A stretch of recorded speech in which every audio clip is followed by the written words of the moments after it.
बहुत ही आदर और सम्मान के हो, आपके अपने सदा आपके बीच में रह करके आपकी सेवा करने वाले आपके भावी विधायक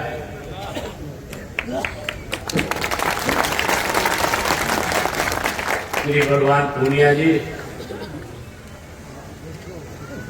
मंच पे मेरे साथ बैठे हुए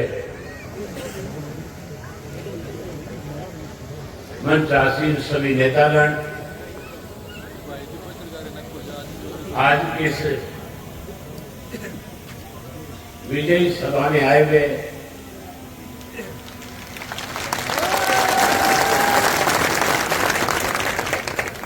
गांधी और गांधी के आसपास के गांव के आदरणीय बुजुर्गों, नौजवान साथियों, सम्मान योग्य माताओं, बहनों, भारतवर्ष के उज्जवल भविष्य वाले बच्चों,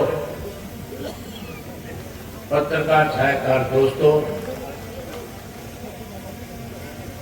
मैं सबसे पहले आप सबको इस बात के लिए बधाई देता हूं कि चुनाव तो 25 तारीख को होना है, लेकिन आपका जो उत्साह है, जो आपका जोश है,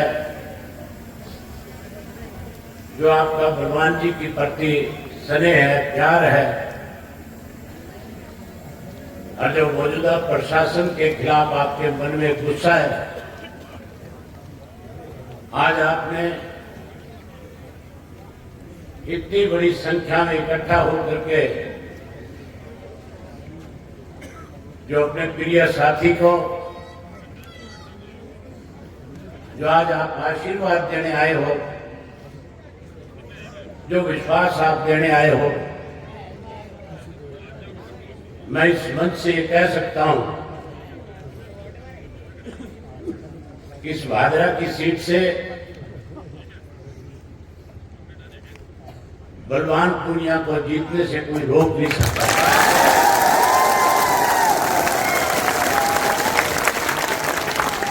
जो आपका स्नेह है, जो विश्वास है, और जिस तरह से 5 वर्ष में जैसे आपने पहले इनके ऊपर अपना विश्वास व्यक्त किया था,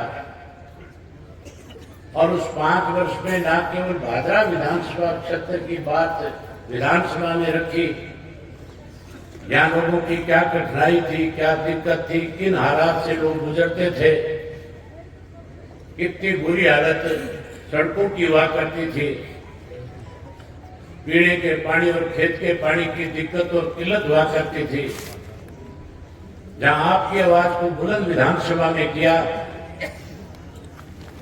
वही प्रदेश और देश के किसान की आवाज भी विधानसभा में उठा करके किसान को एक मजबूती और ताकत देने का काम किया। मुझे याद है साथियों, जब कोरोना का काल खत्म हुआ था और किसान आंदोलन जब शुरू हुआ था, तो पंजाब के किसान जब पंजाब से आंदोलन चलाते चलाते हरियाणा की तरफ बढ़े, और हरियाणा के साथ दिल्ली के लगते हुए जो 5 बॉर्डर थे, चाहे वो सिंगू का बॉर्डर था, चाहे वो हमारे साथ लगता हुआ बहादुरगढ़ का टीकरी का बॉर्डर था, यूपी का शाहजहांपुर का बॉर्डर था, पलवल का बॉर्डर था, और जो आपके राजस्थान के लगता हुआ हरियाणा और राजस्थान दिल्ली की सीमा का बॉर्डर था, वहां लाखों की संख्या में किसान देश से अपने घर को, परिवार को, खेत को, छोटे छोटे बच्चों को छोड़ करके जहां किसान की लड़ाई लड़ने के लिए लाखों की संख्या में इकट्ठा हुआ, उस वक्त भारतीय जनता पार्टी तो 3 काले कानून लेकर के आई थी, जहां देश का किसान कांग्रेस से ये उम्मीद करता था कि कांग्रेस इस आंदोलन में किसान की मदद करेगी। केवल अखबारों तक सीमित रहने वाले लोग बनकर के रह गए। अगर राजस्थान में किसी ने किसान की आवाज उठाई, आवाज बुलंद करी, तो उस शख्स का नाम भी बलवान पूनिया जी है।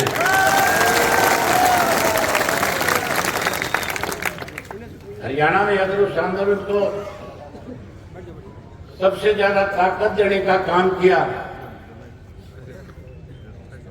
16 फरवरी का दिन था, पंजाब के किसान हरियाणा की तरफ बढ़ रहे थे। हमने अपनी पार्टी की मीटिंग बुलाई और मीटिंग बुला करके उसमें फैसला किया कि बिना किसी बैनर, बिना किसी झंडे पंजाब, राजस्थान, उत्तर प्रदेश, मध्य प्रदेश से जो किसान बॉर्डर पे आया है, हमारी पार्टी का एक एक कार्यकर्ता सामाजिक कार्यकर्ता के रूप में इस आंदोलन का हिस्सा बनकर के बाहर से आए हुए किसान की मदद करने का काम करेगा। जहां हमारे लाखों कार्यकर्ता ने वॉलंटियर के रूप में लड़ाई लड़ी, भाई एक समय ऐसा भी आ गया था जब मैं अपने हजारों साथियों के साथ दिल्ली के टीकरी के बॉर्डर पे गया और वहां उस आंदोलन का हिस्सा बने हुए जो किसान नेता थे, उन्होंने मेरे सामने एक प्रस्ताव रख दिया और कहा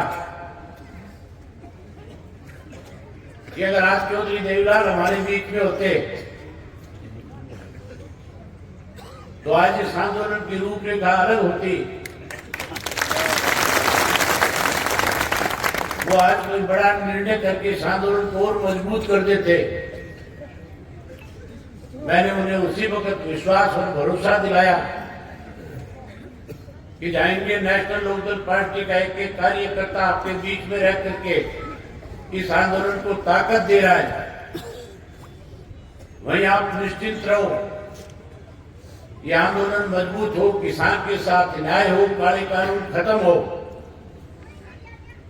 इसके लिए कोई बड़ा निर्णय भी अगर हमें लेना पड़ेगा, हम उससे पीछे नहीं हटेंगे। और मैंने उसी वक्त प्रेस के लोगों को बुला करके कह दिया कि या तो 26 जनवरी तक काले कानून खत्म हो जाएंगे, अन्यथा 27 जनवरी को जाकर के विधानसभा से इस्तीफा देकर के इस किसान आंदोलन में किसानों के बीच में बैठ करके इनकी लड़ाई लड़ने का काम करेंगे। 26 जनवरी को काले कानून तो खत्म नहीं हुए, लेकिन उस आंदोलन को तोड़ने के लिए साजिश रची गई। देश के प्रधानमंत्री की तरफ से 26 जनवरी को सोशल मीडिया में इस किस्म की खबरें फैलाई कि खालिस्तानी आकर के लाल किले के ऊपर जहां कब्जा कर दिया, वही तिरंगे का अपमान करने का काम किया है। लोगों के अंदर इस किस्म का माहौल पैदा करने की कोशिश करी गई, इस आंदोलन को तोड़ दिया जाए, कमजोर कर दिया जाए, साजिश के तहत इसको खत्म कर दिया जाए। मुझे 26 तारीख को रात को बहुत सारे नेताओं के फोन आए, जहां हरियाणा से नेता थे, भाजपा के, कांग्रेस के, अन्य दूसरे राजनीतिक दलों के लोगों ने जहां मुझे फोन करके कहा कि अब आपके इस्तीफे का कोई फायदा नहीं होगा। मैंने उन नेताओं से एक ही बात कही कि अगर तुम सही मायने में किसान की हितैषी हो, अगर तुम चाहते हो किसान के साथ न्याय हो, ये 3 काले कानून खत्म हो, तो फिर आप लोगों को भी इस्तीफा देकर के मेरे साथ इस आंदोलन को मजबूत करना चाहिए। मैंने 27 को इस्तीफा दिया और मेरे इस्तीफे के बाद इस आंदोलन को तोड़ने की साजिश रची जा रही थी। वहां लोगों का विश्वास आंदोलन के अंदर राजनेताओं के प्रति बढ़ने लग गया है। जहां हमने लड़ाई लड़ी, वही आपकी लड़ाई को अगर सबसे ज्यादा मजबूती ने किसी राजनीतिक पार्टी ने ताकत देने का काम किया तो कम्युनिस्ट पार्टी थी, जिसका एक एक नेता प्रधानमंत्री का हिस्सा था। आज समय आपके विधानसभा के चुनाव हो रहे हैं। मैं भी रोजाना राजस्थान के विधानसभा के चुनाव में क्या हो रहा है इस बात पे बारीकी से नजर रखे हुए हूं। हमारे हरियाणा के साथ रास्ता और राजस्थान का बहुत लंबा बॉर्डर है। 60 से ज्यादा ऐसे विधानसभा क्षेत्र है जहां हरियाणा के लोगों के राजनीतिक संबंध, सामाजिक संबंध, पारिवारिक संबंध राजस्थान के लोगों के साथ है। रोजाना मेरा उन लोगों से बातचीत के जरिए इस बात का पता करता हूं कि किस किस्म के हालात आज प्रदेश में है, कौन सी पार्टी कल आने वाले समय में सत्ता पे काबिज होगी। मुझे नहीं लगता कि राजस्थान में भारतीय जनता पार्टी या कांग्रेस फिर से सत्ता में आ सके। हालात इस किस्म के हैं कि आने वाले समय में जो इंडिपेंडेंट्स जीत करके आएंगे, जिन्हें लोग अपना नेता चुन करके भेजेंगे, जिनमें विश्वास व्यक्त करेंगे, वो लोग अपनी मनचाही सरकार बनाने का काम इस प्रदेश में करेंगे। और उस सरकार में सबसे बड़ा रोल मैं ये मान के चलता हूं कि बलवान पूनिया जी का भी हो सकता है। इन्होंने पिछले 5 वर्ष में जहां आपकी सेवा करी, जहां आपके बीच में रहे, जहां आपके सुख दुख के साथी बने, आप इनके ऊपर उसी तरह से विश्वास करके एक बार फिर राजस्थान की विधानसभा में भेजो, ताकि आने वाले समय में इस इलाके का और ज्यादा विकास हो सके। मुझे गांव के सरपंच साहब नंदलाल जी कह रहे थे कि जब चौटाला साहब की हुकूमत हरियाणा प्रदेश में थी 2000 से 2005 में, जब वो मुख्यमंत्री थे, हमारे इलाके में पीने के पानी की, नहर के पानी की कोई कमी नहीं हुआ करती थी। चौधरी ओम प्रकाश चौटाला इस बात को अच्छी तरह से समझते थे, जानते थे कि अगर बारिश नहीं होगी, किसान के खेत के अंदर नहर का पानी नहीं पहुंचेगा, किसान कमजोर पड़ जाएगा, किसान बर्बाद हो जाएगा, किसान का नुकसान हो जाएगा। उन्होंने जहां हरियाणा के किसान को सिंचाई का पूरा पानी देने का काम किया, जहां गांव के लोगों को ज्यादा से ज्यादा सुविधाएं दी, सरकार आपके द्वार कार्यक्रम के तहत अनेकों ऐसे काम किए जिससे लोगों को फायदा मिला। जहां स्कूल बनाए, कॉलेज बनाए, अस्पताल बनाए, जहां वाटर वर्क्स बनाए, जहां नई नहरों का निर्माण करके सिंचाई का पानी दिया। वही हमारे साथ लगता हुआ इलाका जो नूर और भादरा का था, यहाँ के किसान को भी हमने सिंचाई का पानी और पीने का पानी पहुंचाने का काम किया था। अब फिर हरियाणा प्रदेश में उसी किस्म के हालात हैं। वहां लोग आज इस मौजूदा जो हमारे प्रदेश की सरकार भाजपा और जसपा के, उससे दुखी है, परेशान है, उसको बदलना चाहते हैं। भाई कांग्रेस को भी सत्ता से दूर करना चाहते हैं। आपने देखा था पिछला जो बाई इलेक्शन मेरा था, उस बाई इलेक्शन के अंदर मेरे खिलाफ पूरे देश के राजनीतिक लोग इकट्ठे हो रहे थे। कांग्रेस, भाजपा, जसपा, छोटे मोटे और राजनीतिक दल भी। अगर मेरे साथ कोई राजनीतिक दल मजबूती के साथ खड़ा था, कोई राजनीतिक व्यक्ति मेरे साथ मजबूती के साथ उस चुनाव में था, अगर किसी ने सबसे ज्यादा ताकत मेरे को वहां देने का काम किया, तो शख्स का नाम भी चौधरी बलवान पूनिया है। आज वहां इस किस्म के हालात है कि आने वाले समय में फिर 2024 में जब चुनाव होगा, इंडियन नेशनल लोकदल पार्टी प्रदेश में सत्ता में आएगी। जहां हम वहां सत्ता में आएंगे, वहीं आपको फिर पानी पूरा का पूरा देने का काम करेंगे, किसी किस्म की कोई कमी नहीं रहने देंगे। आज आपके बीच में कुछ बहरूप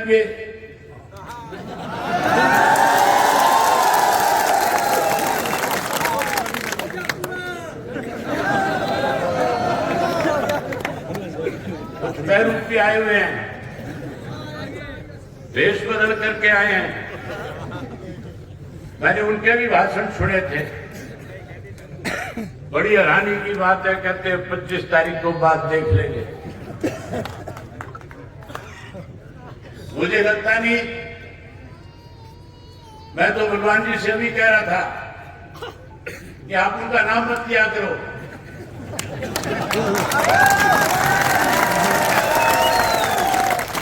ये लोग जितना गांव में जाएंगे उतना ही भगवान जी आपका फायदा हो जाएगा, उतनी बड़ी जीत हो जाएगी।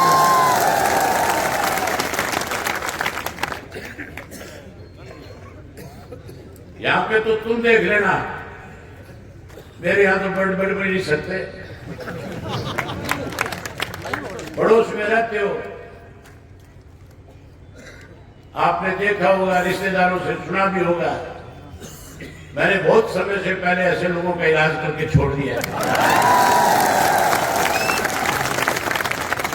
2 रुपयों का इलाज करो, जो 2 रुपयों को बुला करके लाए उनका भी इलाज करने का काम करना। आज गांधी में इतनी लंबी लिस्ट थी, जब पढ़ी जा रही थी, लोगों के नाम लिए जा रहे थे जो स्वागत के लिए आए हुए थे। मैं सरपंच साहब से पूछ रहा था, ये सारे लोग आपके गांव के हैं? सरपंच साहब ने बताया कि हमारे गांव के ही हैं। मैं गांधी गांव को इस बात के लिए बधाई देता हूं कि आज आपने भगवान जी का स्वागत किया। उतने ही ज्यादा वोटों से यहां से जिता करके भेजने का काम करो। आज की आपकी सभा के बाद सोशल मीडिया के ऊपर जब भादरा क्षेत्र के लोग इस सभा को देखेंगे, हर आदमी इस बात का फैसला करेगा, हर आदमी इस बात को सोचने पे मजबूर हो जाएगा कि जब गांधी गांव ने फैसला कर दिया तो हमें और ज्यादा मतों से जिता करके भेजना चाहिए ताकि हमारी ताकत बढ़े। आप काफी लंबे समय से बैठे हो, बलवान जी ने भी आगे जाना है। मैंने जहां बलवान जी अपनी पार्टी के एक कार्यकर्ता की जिम्मेवारी आपके नॉमिनेशन से पहले गांव में जाकर के लगाई, जहां एक पार्टी के कार्यकर्ता ने अपना चुनाव समझ करके आज आपके बीच में आपके चुनाव के अंदर अपनी जिम्मेवारी निभाने का काम कर रहे हैं। वहीं मैं इन कार्यकर्ता साथियों को फिर कहना चाहूंगा कि 25 तारीख तक जब तक चुनाव नहीं हो जाए, एक वोट नहीं डल जाए, आप अपने घरों को वापसी नहीं करेंगे। एक वोट करा करके अपनी जिम्मेवारी को पूरे अच्छे तरीके से निभाने का काम करोगे। वहीं जहां मेरी जरूरत आप समझोगे, जिस भी गांव में जिस किसी के साथी की ढाणी में, खेत में, घर में किसी से मिलना होगा, बात करनी होगी, आप मुझे टेलीफोन पे संपर्क करके बता देना। उसके बाद मेरी जिम्मेवारी होगी, मैं अपने आप उस तक पहुंचूंगा। कैसे उस साथी को आपके साथ जोड़ा जाए, उसके लिए अपनी तरफ से हर संभव प्रयास करने का काम करूंगा, उसको जोड़ने का काम करूंगा। जहां हम अपनी जिम्मेवारी निभाएंगे, वही चुनाव केवल आज की तारीख में सबसे बड़ी दिक्कत चुनाव में एक और है।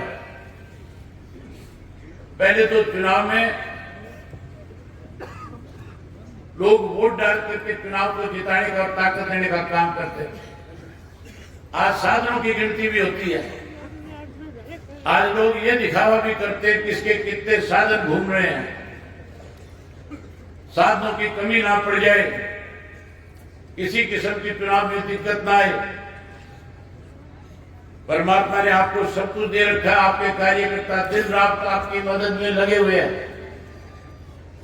लेकिन मैं भी अपनी एक जिम्मेवारी समझता हूं। हर आंदोलन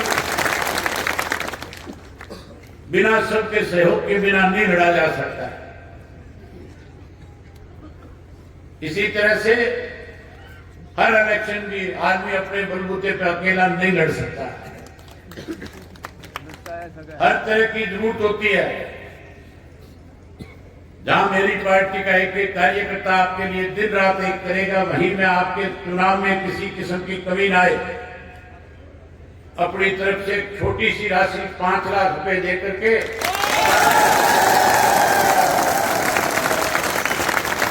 आपका चुनाव मजबूती के साथ लड़ा जाए। किसी भी किस्म की आपको कमी लगे, मुझे आज ही रात याद कर लेना। जहां भी होऊंगा सारे कार्यक्रम बीच में छोड़ करके आपकी लड़ाई में आपके साथ खड़ा नजर आऊंगा। हम बहुत आपके साथ बहुत सारी बातें करूं, लेकिन मजबूरी है, चुनाव का समय एक एक मिनट कीमती है। मैं आपके और बलवान जी के बीच में ज्यादा बाधा नहीं बढ़ना चाहता, लेकिन आपसे विश्वास चाहता हूं कि 25 तारीख को जब मतदान करने जाओगे, मुझे यह भी बताया गया कि गांव में भय का माहौल पैदा किया जा रहा है, यहां डराया भी जा रहा है लोगों को।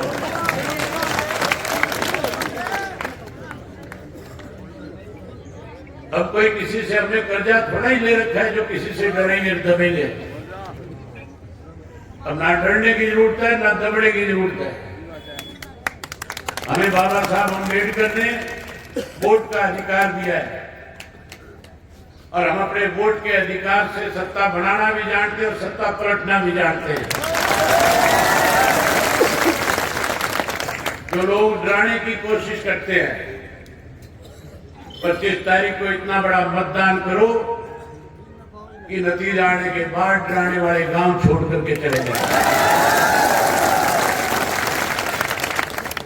मैं उम्मीद करूंगा विशेष तौर पे जो नौजवान साथी हैं, वो नौजवान जब तक एक एक वोट पोल नहीं हो जाएगा, चाहे वह वोट आपका ढाणी में है, चाहे वो कोई दूसरे गांव में गया हुआ है। बहुत सारी ऐसी बेटियां होंगी गांव में जिनका वोट गांव में पड़ा हुआ है, जिनकी शादी होगी वो अपने ससुराल चली गई होगी। ये गांव के नौजवान कार्यकर्ताओं की जिम्मेवारी बनती है कि वो अभी से अपने अपने बूथ के ऊपर वोटर लिस्ट लेकर के इस बात की पहचान करें कि कौन कौन सा मतदाता हमारा बार है। अभी से उससे संपर्क करें और मतदान वाले दिन उनको ला करके उस वोट को पोल करवाने का काम करें। मैं उम्मीद करूंगा एक एक वोट पोल करा करके और बलवान पूनिया जी को ज्यादा से ज्यादा मतों से जिताने का काम करोगे। जिता दोगे कि नहीं जिताओगे? बहुत धन्यवाद आपका। साथी अभय सिंह चौटाला।